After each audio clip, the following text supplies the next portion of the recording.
Thank you. Griffin Horner was a friend of mine. My first recollection of meeting the man was back in the late 80s. I was visiting the Santa Monica airport looking for a flying club.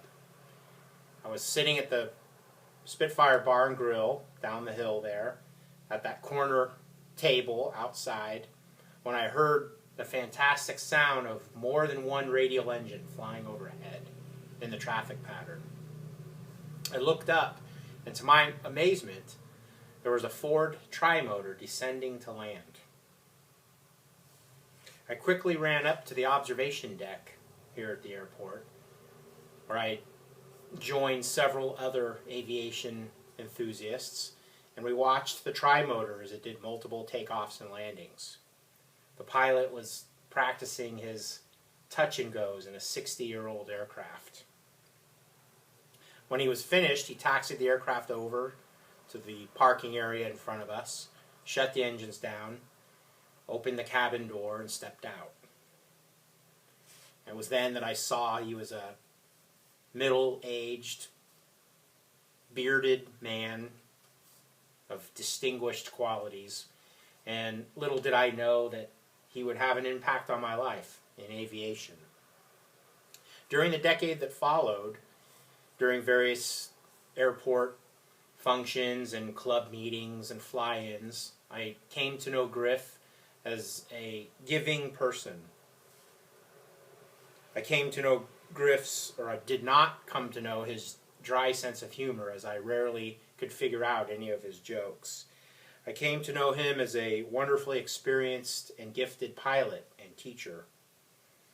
I came to know Griff's advocacy in preventing the closure of our wonderful airport. I came to know Griff as the type of pilot I would like to someday be.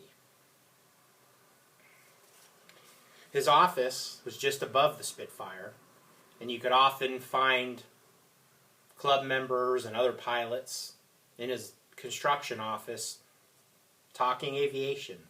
I don't see how Griff ever got any of his construction work completed. He could oftentimes be seen leaving his office, headset in hand, going to teach or fly with someone somewhere.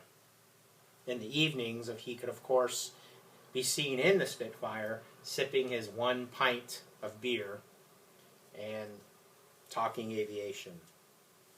One year I asked Griff if he would teach me to fly tail draggers. He agreed.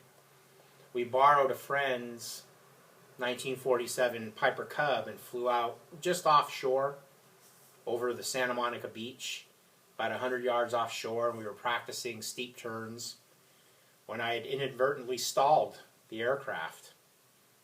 Later, Griff would tell me that he didn't feel he was needed to recover. He knew that I knew what I was doing. He was definitely a trusting man and flight instructor. I had lost touch with Griff and the other members of the flying club in the years since, as I left to pursue my flying goals. And then years later, I returned to visit the folks, visit the old airport, and I was looking forward to discussing with Griff the trials and tribulations of flying for a living for the airlines. I sat in the same table that I had been sitting in so many years before when I saw the tri-motor, and I noticed that his curtains, his old curtains that were in that window for years and years, had been changed.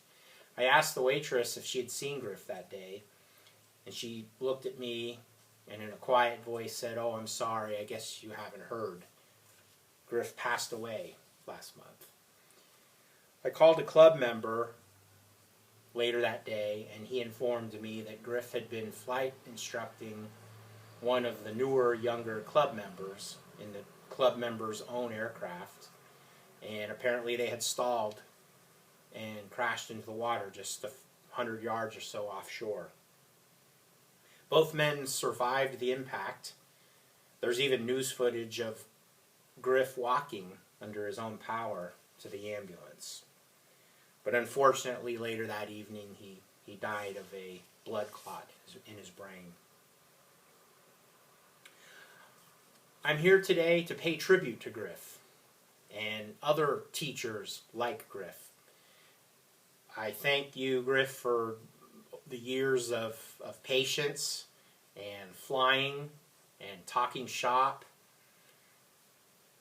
And I wanted to remind all of you here that next time you hear an unusual aircraft fly overhead while you're sitting at the airport cafe somewhere, look up, follow that plane as it lands, and take note of the person who steps out the cabin door.